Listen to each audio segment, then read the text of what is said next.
We've all heard the stories. The spoilt couple, the tantrums, the split. But there are two sides to every story. It's an opportunity for us to understand why they did step down as senior royals and for us to understand what it is that they're searching for in life. When you have that level of independence, my goodness, you can do anything. Tonight, we hear Meghan and Harry's side. This book definitely is about getting the truth out there. This book has potential to have huge ramifications for their relationship with the other royals. What caused the rifts? Look, we're brothers. We'll always be brothers. We're certainly on different paths at the moment. I would imagine if there is any conversation that William could take back, it would be that one. And who is to blame? They felt it was a slight, they felt put out. No one in the royal family likes being taken by surprise. Was Harry really as unhappy as is claimed? Were Meghan and Kate really at war? Or did the couple simply demand too much? Kate and Meghan are not obligated to be best friends. There is an intense interest from the public to try and find out the unfettered truth. Meghan Markle made serious judgment calls and made considerable errors.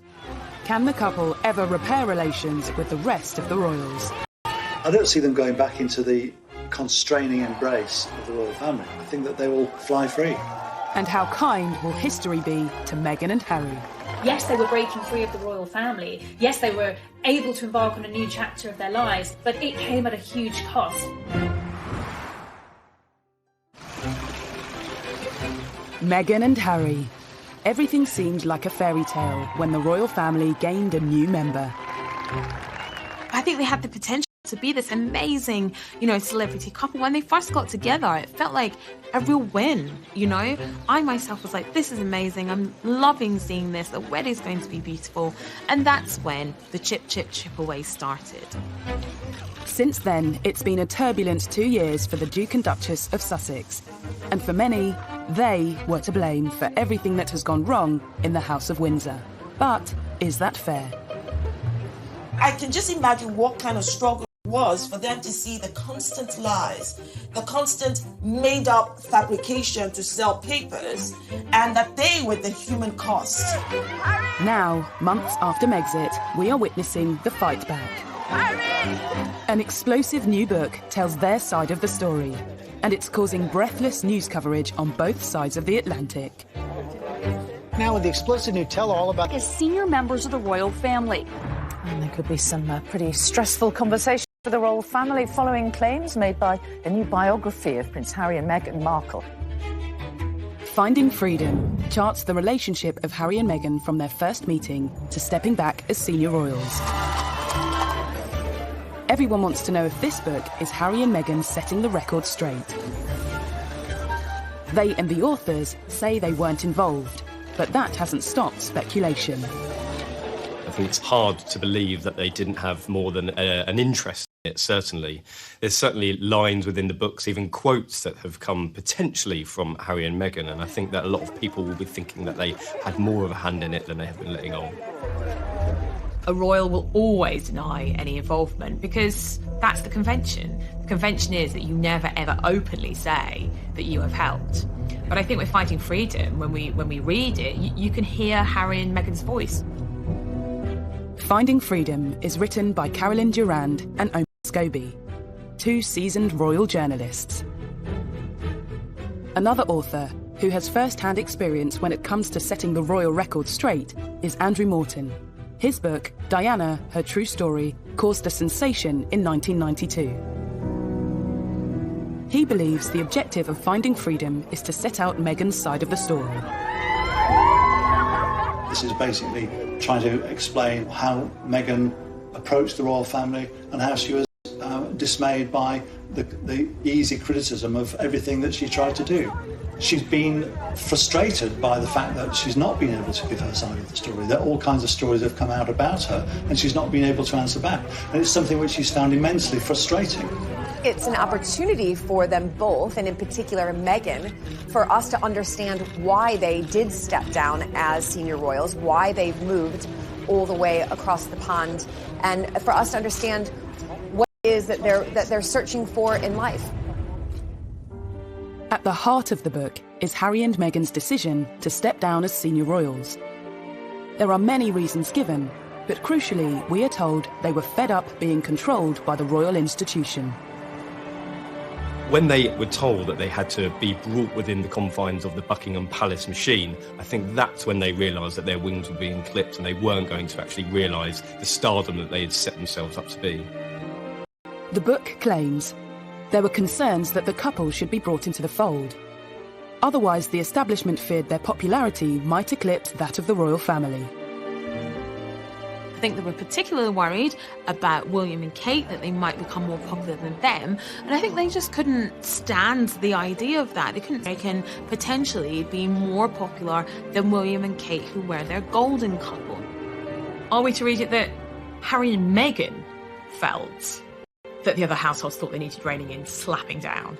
Because that's how I read it. I read it that Harry and Meghan felt that there was this conspiracy against them and that they felt that they ought to be put back in their place on a variety of levels.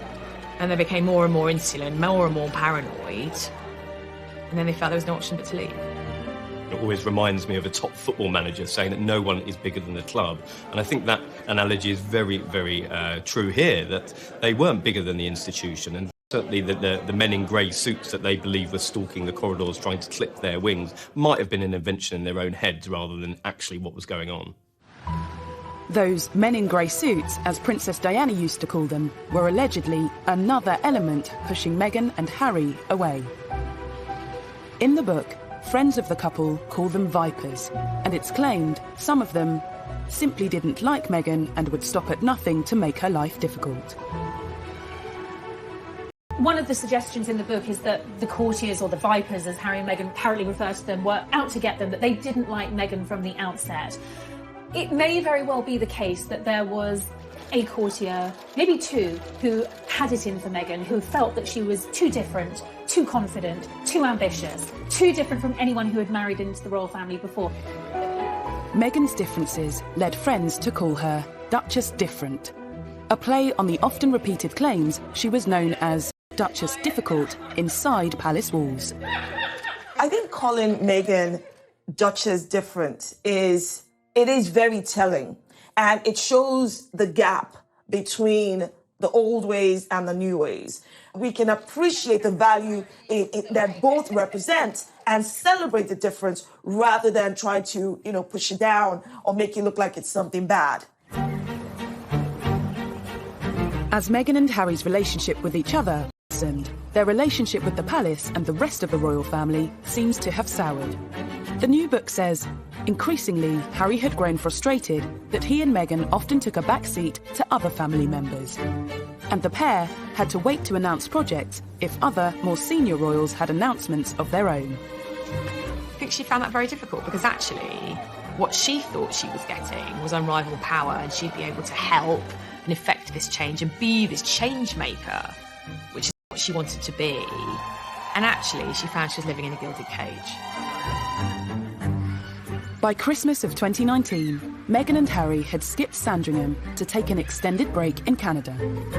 They'd decided something was message. Well, the lack of photograph of them appearing for the Queen's Christmas speech obviously had an effect on them, and the book will tell you in detail about how this made them feel. They felt it was a slight, they felt put out. What I think was trying to be demonstrated during that Christmas message was the future of the monarchy, the future heirs, the future sovereigns. Harry and Harry's son are not there. They don't have that place on the table. From the $18 million estate they were staying at on Vancouver Island, the Duke and Duchess of Sussex set Megxit in motion. Emails were apparently sent to the Queen and Prince Charles. But the book claims Harry thought he was being blocked from a meeting with the monarch, which led to an extraordinary plan. One of the most fascinating and new revelations in the book was that when they landed in the UK from their sabbatical in Canada, they considered detouring straight to Sandringham to try and get a meeting with the Queen. If they had done that, I think the Queen would have been quite shocked and surprised, and because, frankly, that's not the way things are done. And I think that's a lot of the problem here. Harry and Meghan didn't want to keep doing the way things are done. And the monarchy wasn't going to change things just for them. The monarchy's a supertanker. It just keeps on going, ploughing its own furrow. Harry and Meghan wanted to become financially independent, split their time between the UK and North America, but crucially, still carry out duties for the Queen. Eventually, the Queen agreed to issue a joint statement about her grandson's plans. On the 7th of January, the Duke and Duchess attended an event at the Canadian High Commission. The book reveals they were feeling nervous. They'd seen the planned statement and thought it showed a lack of warmth. It's meant a lot to us, and it's just important for us to start the year and say thank you. More concerning to them than that, reporters got wind of the plan to stay in Canada. A day later, the Sussexes made their shock Instagram announcement. A move that's been endlessly criticised, but it seems in their minds they felt they simply had no choice. It was very sad, really, that a couple who offered so much to the monarchy and to the nation had decided to go their own way. At the time in January, there was a lot of anger because, as one very senior member of the household said to me, you don't put a gun to the Queen's head. You don't go public and say what you want. We sort it out behind closed doors, we all try and negotiate, and then we present a united front. As well as their announcement, Meghan and Harry simultaneously launched their without discussing it first, left the Queen and the Duke of Edinburgh devastated.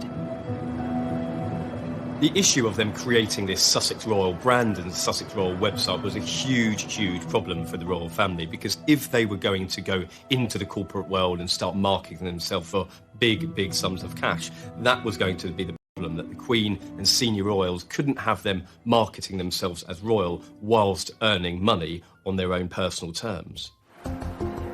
Crisis talks were needed, and on the 13th of January, Harry met the Queen, Charles and William at the famous Sandringham Summit. Yes, they were breaking free of the royal family. Yes, they were able to embark on a new chapter of their lives, but it came at a huge cost. Especially for Harry. He had to give up his military role. Finding freedom gives an insight into Meghan's feelings. It was so unnecessary, Meghan later told a friend. And it's not just taking something away from him, it's also that entire military veteran community.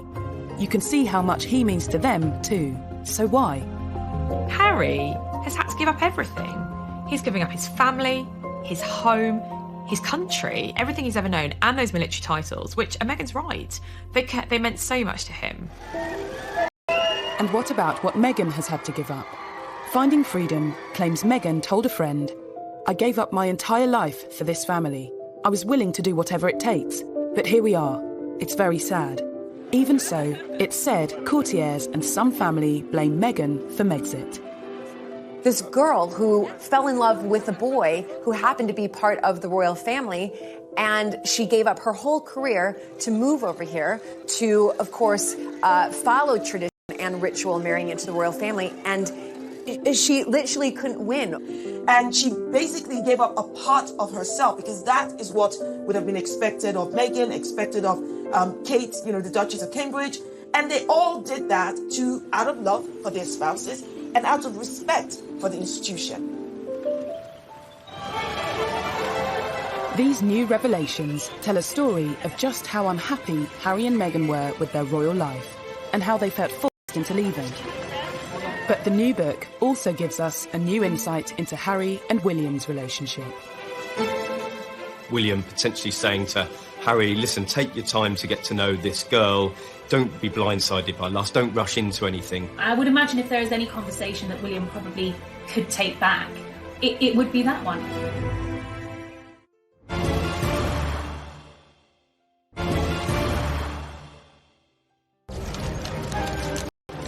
To understand why the relationship between Harry and his family broke down, yet Harry and Meghan's relationship was circulating, and Meghan soon had the world's press following her every move. By November, Harry had had enough and issued an extraordinary statement asking the press to leave his girlfriend alone. And Prince Harry lambasts the press for harassing his American girlfriend, Meghan Markle. The statement that Prince Harry released through his private office in November came just after a deluge of media reports about their relationship. I mean, the statement was a bombshell, perhaps the first of what we were to expect from the Sussexes, in that it was certainly the most personal statement I've ever read from a senior member of the royal family. This was also confirmation that Meghan was his girlfriend. Don't forget, up until that point, it was only speculation. It's now been claimed the statement caused tension in the family. Not because of its content, but because of its timing. It immediately took attention away from Charles and Camilla. They were on a diplomatic tour of the Middle East. Well, Harry's decision to write this statement himself and give the family only 20 minutes notice that he was putting it out was absolutely catastrophic. It torpedoed Prince Charles's tour of the Middle East, which went down like an absolute lead balloon in the palace. The royal family has strict protocols in place to ensure they don't overshadow each other's work. Something Harry appeared to overlook when he attempted to protect Meghan. I think one of the themes that is explored in Finding Freedom is the jealousies of some members of the royal household and some courtiers of the level of attention that the Sussexes were getting. You know, there was a point when Charles and Camilla weren't even getting a look in. You know, all the tabloids wanted to run was stories about Meghan and Harry, and that became a problem. And I think there's definitely some truth in the fact that Charles at times has felt a bit jealous, maybe, of his son's public profile, because for a long time William and Harry were getting really, really positive publicity, and Charles, of course, had dreadful publicity. Harry's statement caused shockwaves in the palace and allegedly upset the Prince of Wales. But looking back, this wasn't the first time Harry had come out in vocal defence of his girlfriends. In 2005, whilst dating Chelsea Davy, he gave a frank interview to mark his 21st birthday. I suppose that is the media in general. There's truth and there's lies, and unfortunately I can't get the truth across because I don't have my own column in the paper, which I'm thinking about getting. It does irritate me because obviously I get to see how upset she gets, and I know the real her. I don't think Harry's changed an awful lot over the years. He's become far more considered and far more aware of what's going on in the world. At the same time, this hostility to the mass media and to photographers and the paparazzi in particular hasn't changed one jot, to the point where he has, in his own mind, more control over his life. Less than a year after the statement, there was another incident, this time between Harry and William. Finding Freedom details a conversation that supposedly took place just before Harry proposed to Meghan. William is quoted as saying, "Don't feel you need to rush this. Take as much time as you need to get to know this girl." A source claims William didn't want his brother to be blindsided by lust. The book goes on to say, Harry could see through William's words. He was being a snob. I think that there was a great misunderstanding in that moment. That was, I believe, intended from a genuinely good place, a place of brotherly love and just wanting Harry to be absolutely sure, given the speed that this relationship had moved at, that he wasn't rushing into things. Harry, who was clearly sensitive and I think aware of some of the sniping in the corridors of power about Meghan, just took this deeply personal and the wrong way. And I would imagine if there is any conversation that William probably could take back, it would be that one. I think William was just trying to look out for his younger brother. Now, maybe it goes to the heart of their relationship, and Harry was frankly fed up with playing third wheel, effectively, to William, Kate and Harry. I mean, sometimes when the three of them did jobs together, I'd go and watch them, and it did feel a bit sorry for Harry. You know, Kate and William were always first because, you know, in the line of succession, William's always first, and Harry was always slightly trailing behind. So did William ever really accept Meghan? Rumours of a rift refused to go away. During Christmas of 2018, William appeared to ignore Meghan outside church. The following Easter, another incident, on the Queen's 93rd birthday. The footage appeared to show the brothers avoiding each other. Is there petty jealousy? Yes, because I think there is between any family. Show me any family in the world where there's not jockeying for position, or one sibling doesn't think, oh, you know, that's the sibling shouldn't have had that, or etc. That is family. That is the human condition. I do think this is War of the Waleses Part 2, but this is also the British royal family. This is what they do. They argue, they fall out, and then we make a drama out of it. But for some, Harry and William's fallout is far more serious. This was a devastating blow to the British people and indeed members of the Commonwealth, because they have looked to William and Harry as being the successors. So to see a divide between those really did tear at the very fabric of the British public's relationship with the royal family. Has much experience being the same? Well, bear in mind I cook him and feed him basically every day. I think he's done rather well. You told us the other week that he did all the washing up. He does do a bit of the washing up, then he leaves most of it in the sink and then it comes back in the morning and I have to wash it up. Oh, the lies. Lies. I think the difference between William and Harry has a lot to do with succession in the royal family. William knows that at one day he will become king. Harry knew that the reality of that was very, very unlikely that he would ever sit on the throne. So in many ways, he lived a life free of those shackles. He was the rogue and renegade prince. And there was nothing wrong with that in Harry's eyes. And seemingly there was nothing wrong with that in the House of Windsor's eyes either, because it made him more relatable and it also modernised the monarchy. Tension between the brothers was confirmed by Harry himself during a bombshell interview with Tom Bradby. There's been a lot of talk in the press about rifts with your brother. How much of that is true? Look, we're brothers. We'll always be brothers. We're certainly on different paths at the moment, but I will always be there for him, and as I know he'll always be there for me.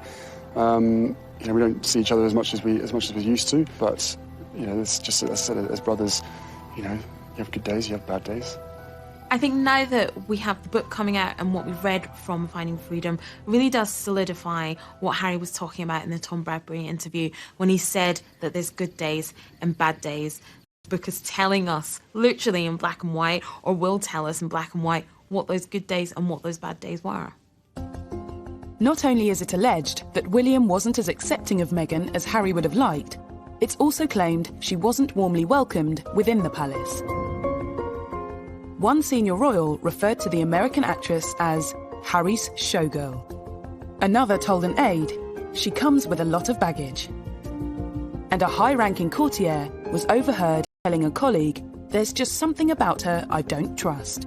It is alleged that a senior member of the royal family referred to Meghan as Harry's showgirl. We don't know which senior member of the royal family this is. According to another source, a courtier said that she came with a lot of baggage. And to a degree, Meghan did come with baggage. She wasn't the virgin bride marrying into the royal family. I think it was celebrated that she was from a dual heritage. She had a black mother, a white father. There's great excitement about the fact that she was akin to a Hollywood movie star, not A-list, but still famous in her own right. Meghan was a senior royal for, an incredibly short time. And I think if we look back at that short time, she was almost immediately hounded by the British tabloid article about Meghan. That was rather ruthless, to be honest. Now, with thousands of miles separating Meghan from the palace and Harry from her brother, it remains to be seen if Harry and William's relationship can ever be the same again. I definitely think the dust needs to settle, and it may not happen next week or the next weekend or the one after that, but there's definitely a way back from this, and their relationship can be repaired. The irony about this book, in many ways, is that the brothers were just getting to a stage in their relationship where they were on a more even keel. I was told that communication had resumed between the brothers. We don't know whether they've spoken in light of the excerpts from this book, but one can only imagine that this has done nothing to improve relations that were strained in the beginning and at this stage must seem pretty beyond repair. Finding Freedom not only claims to know what happened behind the scenes with Harry and William, but sheds a light on the rumours of duchesses at war. I think there was a lot of excitement that Kate and Meghan would have become best buddies. However, when you look at it on the face of it, they were very, very different women from very different backgrounds. They were already going to have very different roles with the institution.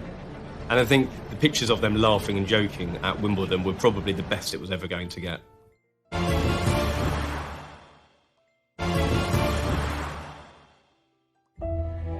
Finding Freedom is said to be Harry and Meghan's side of the story. It claims to provide a new perspective to all the stories, rumours and gossip that we think we know. In particular, a focus on negativity surrounding Meghan's relationship with Kate, not long after she became the Duchess of Sussex.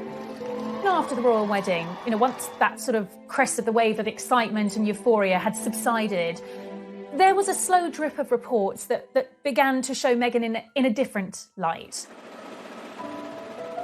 After her wedding, Meghan was faced with a number of negative headlines.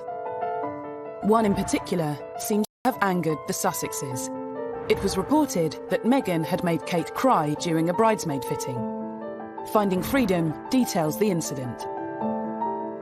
Some of the children weren't cooperating, and there was a lot going on. Everyone tried to help where they could, but it's never easy with kids at fittings. There were no tears from anyone. I also think that it proves that, that story was put out by anti-Meghan people, by people who wanted to vilify Meghan, and it actually unpicks that, and it also proves that we know that there's people actively out there working to make Meghan look bad. There are always two sides to every story, but, Kate either cried at that dress fitting or she didn't, and, that is contested in Finding Freedom. What Finding Freedom doesn't do is actually explain what did happen.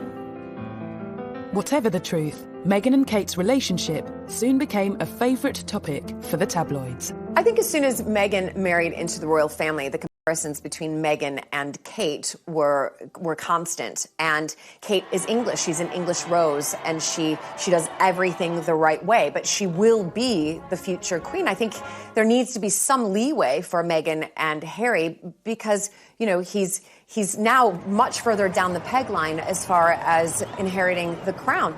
I think there was a lot of excitement that Kate and Meghan would have become best buddies. However, when you look at it on the face of it, they were very, very different women from very different backgrounds. They were already going to have very different roles with the institution. And I think the pictures of them laughing and joking at Wimbledon were probably the best it was ever going to get.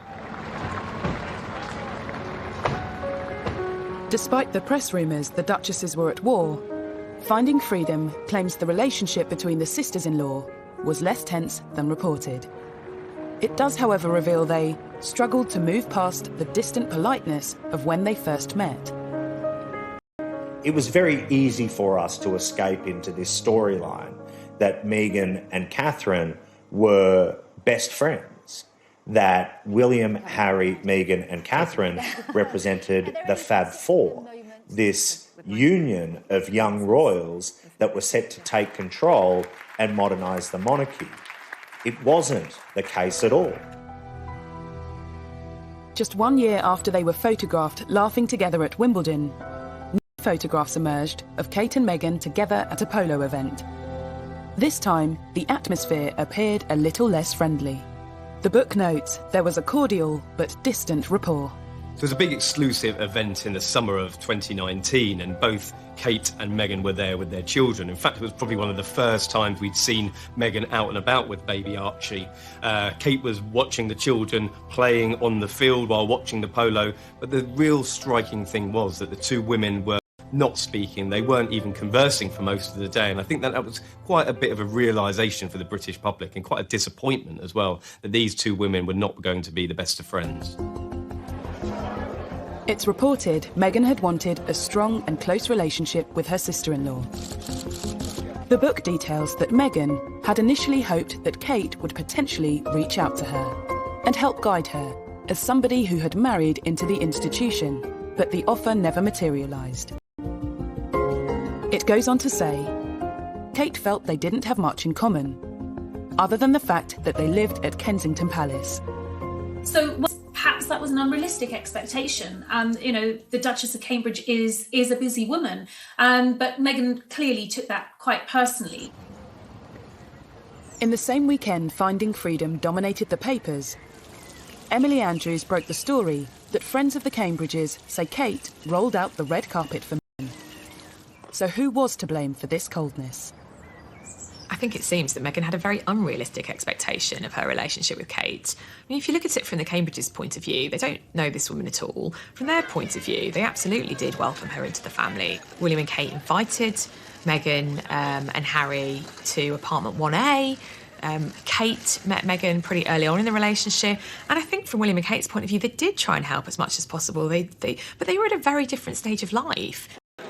Kate, very With friends of William and Kate refuting stories from Finding Freedom, the public is once again presented with two sides of the story, unsure which side is telling the truth. By the time Harry and Meghan's final royal engagement came around in March of this year, the tension was clear for everyone to see. At the Commonwealth event, Meghan appeared to wave to Kate, but the gesture wasn't acknowledged. I was sitting behind William and Kate and Meghan and Harry a few rows back with other members of the press at that service, and there was absolutely a tension between the two couples.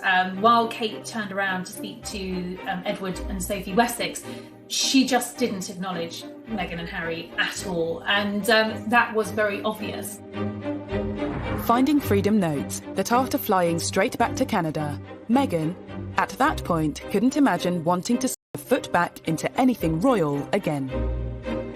There is no doubt that certain plot lines sell newspapers and sell magazines.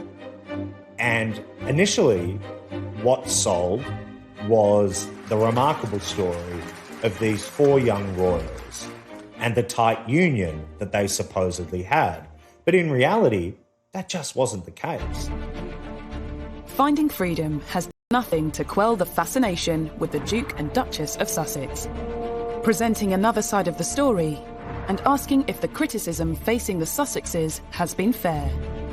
The whole story about Meghan wanting, the chapel for a wedding to smell a certain way, and then people find out that Kate wanted the exact same thing, but Kate is not being crucified for that, however Meghan is.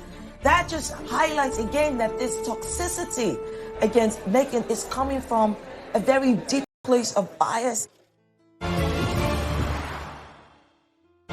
Might arguably tell the story from Harry and Meghan's side, but it's not the only book about them to hit the shelves this summer. It's the hot cakes right now. It's almost as though people think that this is the next version of The Crown from Netflix. I think that there is a battle at the moment amongst authors to try and tell or answer the unanswered questions as to what led to the split. It's a fine line of who knows what and who actually to be able to trust when all these books are coming out all at once. Many well-covered tales about the Sussexes feature in books by Lady Colin Campbell and journalists Dylan Howard and Andy Tillett. But are these just examples of yet more unfair criticism that Meghan has faced? Such as claims Meghan wanted St George's Chapel to smell a certain way for her wedding. A story she was ridiculed for in the press, despite Kate wanting the same thing at her wedding in Westminster Abbey. The whole story about Meghan wanting, the chapel for a wedding to smell a certain way, and then people find out that Kate wanted the exact same thing, but Kate is not being crucified for that, however Meghan is. That just highlights again that this toxicity against Meghan is coming from a very deep place of bias. Westminster Abbey is not the same thing as St George's Chapel. I've actually been to events at both. And I have to tell you, St George's Chapel does not smell musty. It smells of beeswax, which is what the furniture is waxed down with. Maybe Meghan had never smelt beeswax before in her life. Lady Colin Campbell's book addresses another infamous story. The claim Meghan clashed with the Queen over her choice of tiara for her wedding. But Finding Freedom says there was no clash. Each story has been corroborated by at least 2 sources, and they spoke to over 100 sources for the book. People don't want to believe that. They want to think only Harry and Meghan will say that, and they are lying. Instead, the book says it was Harry who had reservations, that the Queen's dressmaker, Angela Kelly, was intentionally delaying the process of Meghan selecting her wedding day tiara. But it is quite one-sided. Yes, Harry and Meghan don't escape criticism in the book. That's certainly true. But it is mainly their side of the story, and everyone else is the bad guys. Either way, what is sure is that there have been countless attacks on Meghan over the past 2 years. Allegedly, some even came from palace insiders. Buckingham Palace And we're back to this narrative again, that strong, independent women are anathema in our society. Duchess difficult.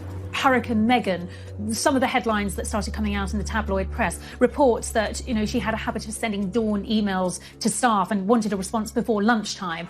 This appears to be true and seems to be backed up in Finding Freedom. But the author's interpretation of this is that this was an experienced, successful American actress who was used to having an entourage of staff and who was used to having things done quickly. The idea that Meghan's a diva is clearly one of these racialized ways of thinking about black women where, they have this long-standing idea of the strong black woman who doesn't need anybody else, who's feisty and aggressive. Meghan has faced criticism for pretty much every move she has made, even down to the clothes she wears. When Meghan came on the scene and started wearing gowns that were thousands of dollars and living an extravagant lifestyle, then it began to rub people up the wrong way. Someone's got to spend the most, and Meghan's the one that spends the most. Again, it's just a non-issue, it's a non-story. She's probably spending her own money. What's the big deal? And even a claim that Kensington Palace staff noted that Meghan's charity cookbook, raising funds for the victims of the Grenfell tragedy, didn't contain a single recipe of British origin. She was trying to do something wonderful and good for all of those that were lost at Grenfell Tower and for their families. Everyone embraced this so deeply because it's been a passion project for all of us, and for very good reason. For Meghan, much of the criticism must have felt unwarranted and unfair. Why is Meghan a target for criticism? Very good question. Right. I don't know. Do you have a piece of paper? Several pieces of paper? But let's start with the fact that, one, she's a progressive woman. She's independent. And let's talk about the fact that she doesn't fit your traditional idea of, royalty. Let's talk about the fact that she's a woman of biracial heritage, right? Let's talk about the fact that her profession was that of actress. And the fact that she's American. There's just so many things around and about her that many people do not like. I feel for the poor girl. I mean, she came into this country, parachuted in. She's married into a very difficult family that everybody finds difficult to come into because of the various pressures. And she's someone who didn't know an awful lot about British history, British culture, and she's as well. But amongst all of the petty criticism, there have also been stories that suggest Meghan and the royal way of life was a culture clash.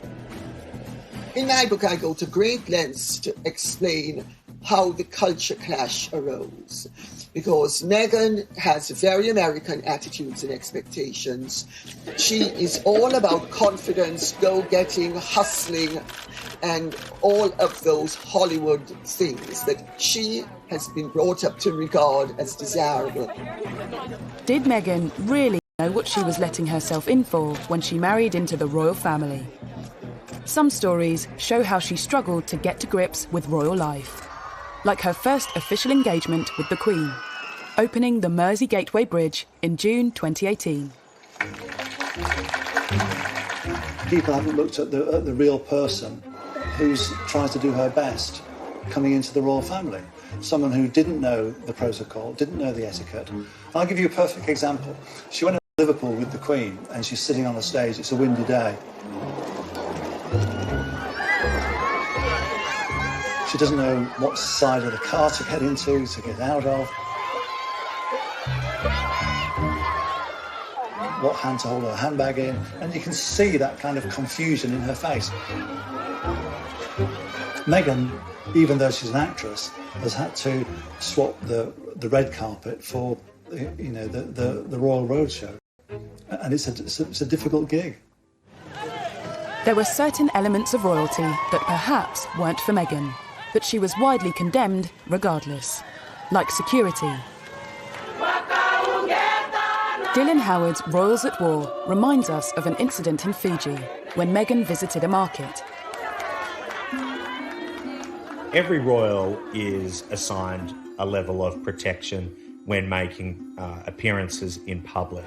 And there could be no more valuable commodity, if you like, than a pregnant Meghan Markle making appearances in public. Under sweltering temperatures and with an increasingly large crowd, the Duchess was rushed out and the visit ended early. Turn round. Inevitably, in these types of scenarios, the royals are briefed about what is right and what is wrong and what is expected of them in order to maintain their security and their well-being. The security officer in charge quit her role not long after, amid claims at the time that Meghan found security constraining. Although the palace denied this was why she left. Guys, out. Just stay to the side, please. Everyone turn round. Meghan was oblivious, despite being or recommendations of the Royal Protection Officer. And Lady Colin Campbell recalls at an event that, in her view, shows Meghan unwilling to persist with royal duty at her and Harry's first public engagement as a married couple. I was at a dinner party at a very, very famous aristocrat's house 4 nights after the wedding. And this person has impeccable court connections.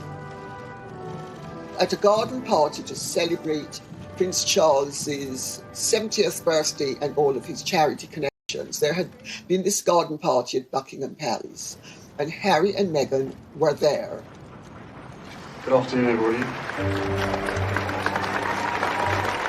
And there was much excitement about them being there because, of course, at that time they were the most popular couple in the country.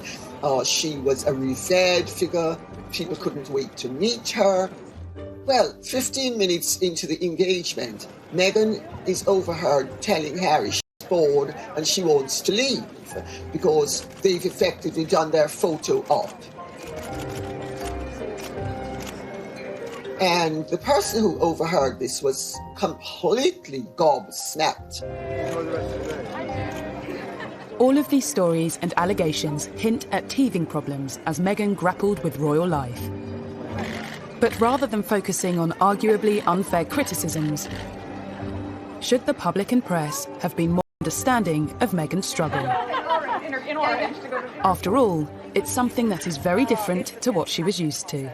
That's one of my favorite parts of being there. On the face of it, everybody was very, very excited when Meghan came on the scene. She was hugely successful in her own right. She'd spoken on the world stage on big issues like the UN, human rights, girls' education. I think there was an awful lot of interest and excitement with her coming on the scene. But she definitely wanted to hit the ground running. She'd said that herself. And I think that in certain sections of the palace that was quite difficult because there are certain processes, protocols that had to be followed, and when these two worlds collided there was definitely a clash that couldn't be avoided.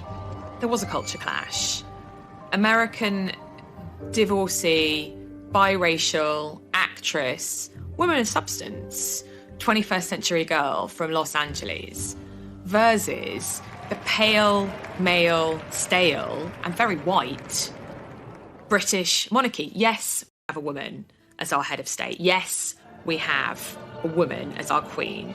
But it is still an old-fashioned institution. It's done in tradition is all, duty is all. And that's not very woke or 21st century. Coming up. That age-old mantra, which has stood the royals in very good stead, never complain, never explain. I think most people would say that she absolutely didn't understand that. And now that she and Harry have left, is she getting her voice back? It's been very empowering and inspiring to see and to hear what they've had to say.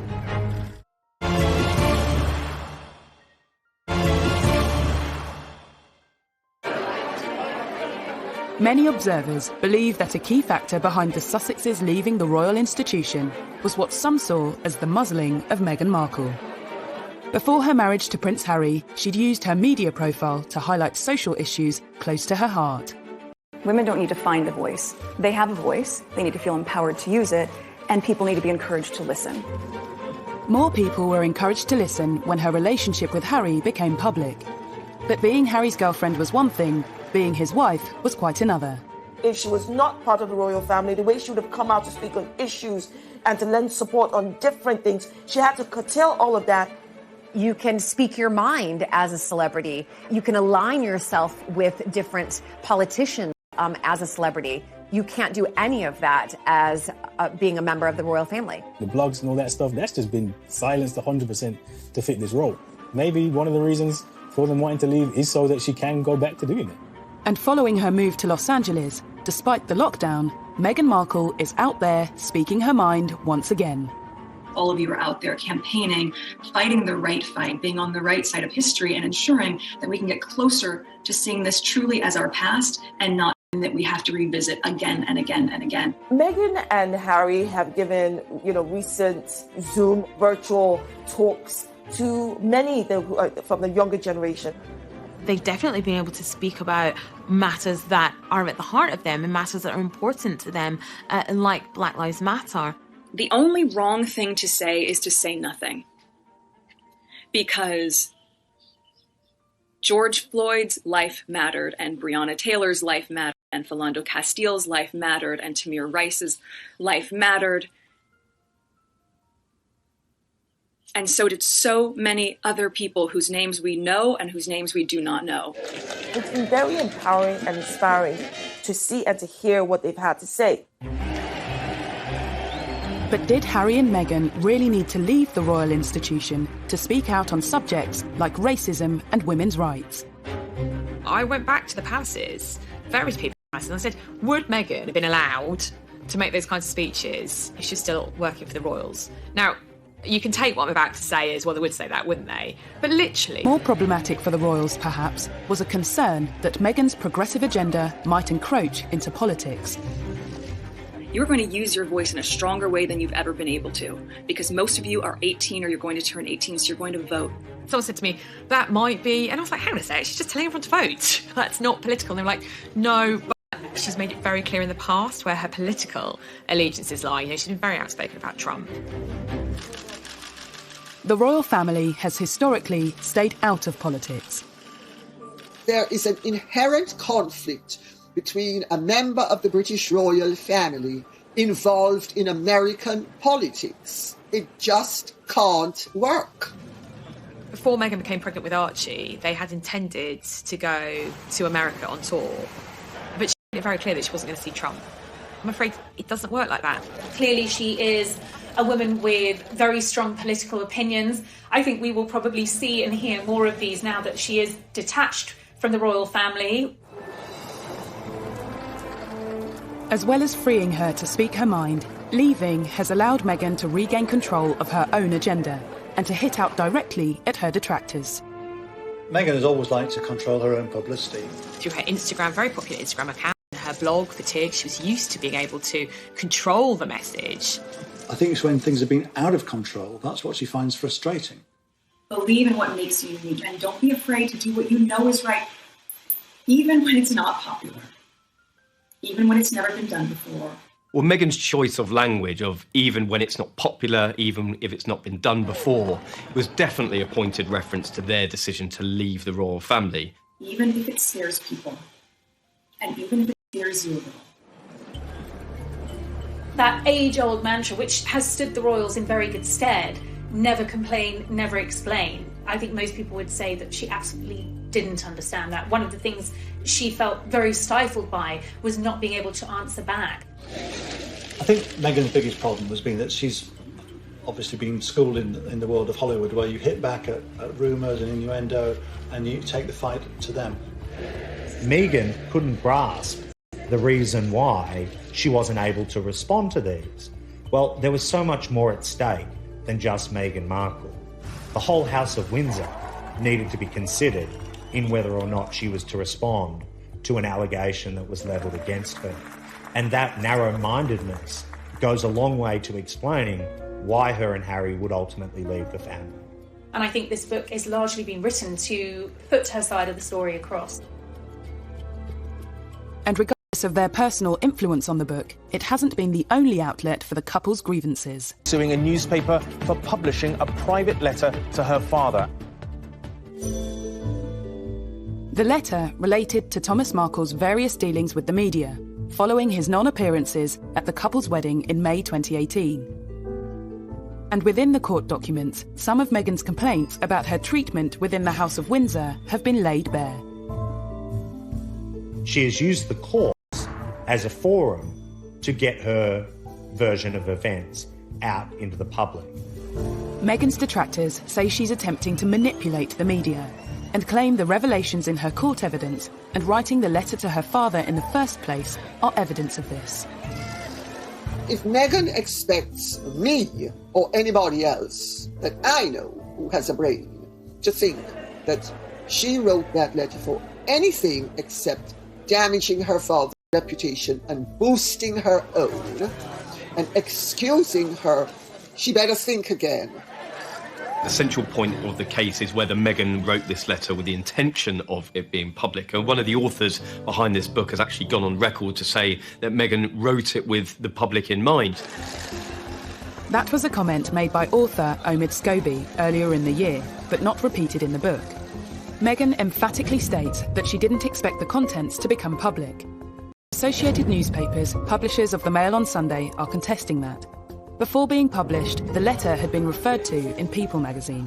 She may have given her friend permission to speak to People magazine. Friends have been spoken to at some point, but I genuinely think that was a letter between herself and her father, and I don't think she wanted it to be in any of the papers. She would have been very frustrated that it was published without her knowledge. It will be up to the courts to decide of whether this was an issue or whether she did know or didn't. I think it must be very sad and exhausting for Harry and Meghan to have had to undertake this court action. They're forced to go through this vicious cycle of seeing more lies and the same lies come up and people buy into it and people dig into it. So it has to be exhausting for them, but I have to say it is the right thing to do. Since beginning the court proceedings, both Harry and Meghan have been accused of hypocrisy in their dealings with the media. Whether or not she wanted the letter leaked is really unknown at this point. But what I can say with certainty is that she does want certain stories leaked. In the book Finding Freedom, it says that she worked with the paparazzi. She tipped them off, and she tipped off local journalists because she was trying to further her own profile. And you do kind of come away from the book thinking Harry and Meghan are perfectly happy to invade. I've never seen a member of the royal family who has polarised opinion quite as strongly as Meghan and then Harry and Meghan. It's almost as if people took positions very, very early on. You're either for them or you're against them. But unlike many such debates, there will eventually be winners and losers on at least some of the big questions over Meghan. Is she an attention-seeking hypocrite who was a disruptive influence on the royal family? Or is she a well-meaning and wholly innocent victim of racism, sexism, and the machinery and machinations of the monarchy?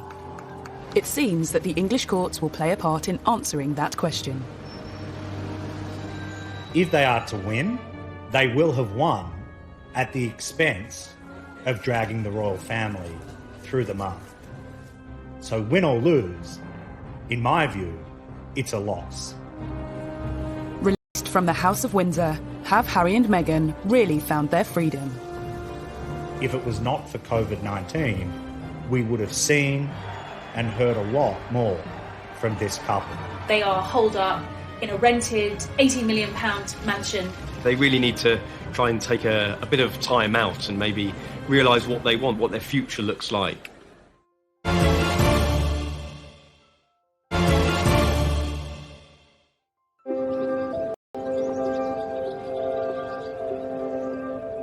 Meghan and Harry have begun their new journey in Los Angeles, and released from the shackles of the British monarchy, their new life is laid bare in a revelatory new book, Finding Freedom.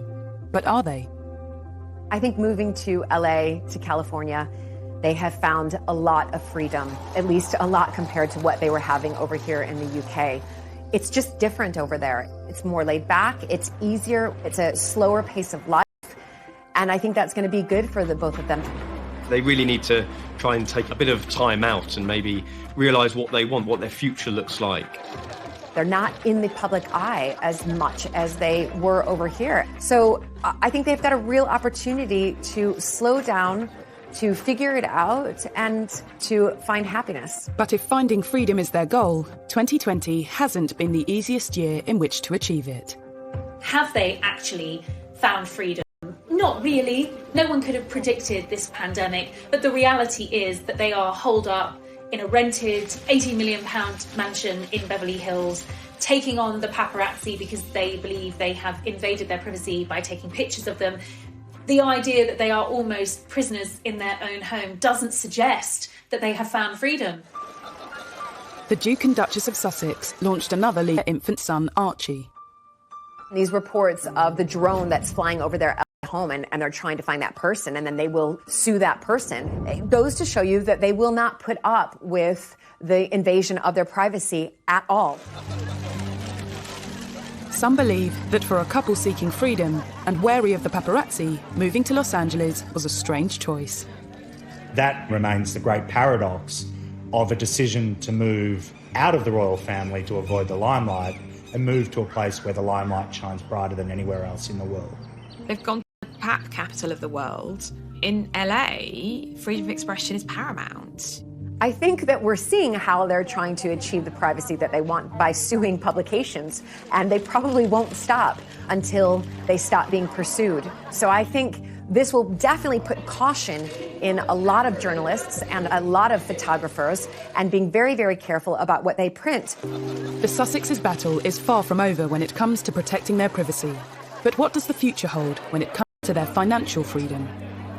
I think we're going to see a lot more of Meghan and Harry making speeches. I've been told the Obamas' business model is something that they're very much aspiring to, which could earn them a very lucrative income indeed. I mean, public speaking engagements alone could earn a couple hundreds of thousands of dollars. And I'm quite sure that in California, where they're now based, that there will be all kinds of companies that will want to see them on their boards. And I can well imagine, for example, Meghan going on board of a major international company to look at gender issues. There's much speculation about the path that Meghan will take. But what about Prince Harry? The break from the royal family meant giving up all his military titles, and which took up an awful lot of his time. I think he probably took that quite hard, and I think that was a bit harsh, but I'm hoping that he can continue to work with veterans in some form, perhaps in America, and continue that line of work, because he was genuinely passionate about it. If, as seems likely, Harry has more difficulty than Meghan in acclimatising to this new life, might some kind of return to the royal fold be possible? The Queen gave them this option of the trial period, see how you fare after 12 months and see if it's working for you. Partly through coronavirus and partly through the way they have handled things, what they hoped to achieve is clearly turning out to be more of an uphill struggle than they would have envisaged initially. Who knows? I don't think they know what they're going to be doing between now and next week, much less next year. There were headlines in some of the tabloid press after the serialisation that, there was no way back after Sussex's. I'm not so sure. While I don't think they will go back to a royal role as such, Harry remains, in spite of what's been said and what's happened, deeply loved by his family. Whatever the future might hold for the former royal couple, it seems that for now, a return to the House of Windsor is very far from their minds. I think that they will get it right over there. I hope that they will do exciting and amazing things together, become financially independent, and live a peaceful life, which I suspect is what they both want. I applaud Harry and Meghan for standing up for what they believe and wanting to carve out a life for themselves that makes them happy. That should ultimately be what we all want for them. They've got an opportunity to make a change, to make a difference, and I'm quite sure that they will continue to do that over the next few years, but not under the umbrella of the royal family, but under their own umbrella. In 2018, William, Harry, Kate and Meghan were being hailed as the golden generation who'd build a new 21st century monarchy. In just 2 years, that dream has shattered. How? Finding Freedom certainly doesn't have all the answers, but it does reveal the open wounds currently blighting the royal family, and some say rubs. It's made by a new biography of Prince Harry and Meghan Markle. Finding Freedom charts the relationship of Harry and Meghan from their first meeting to stepping back as senior royals. Everyone wants to know if this book is Harry and Meghan setting the record straight. They and the authors say they weren't involved, but that hasn't stopped speculation. I think it's hard to believe that they didn't have more than an interest in it, certainly. There's certainly lines within the books, even quotes that have come potentially from Harry and Meghan, and I think that a lot of people will be thinking that they had more of a hand in it than they have been letting on. A royal will always deny any involvement because that's the convention. The convention is that you never ever openly say that you have helped. But I think with Fighting Freedom, when we read it, you can hear Harry and Meghan's voice. Finding Freedom is written by Carolyn Durand and Omar Scobie. 2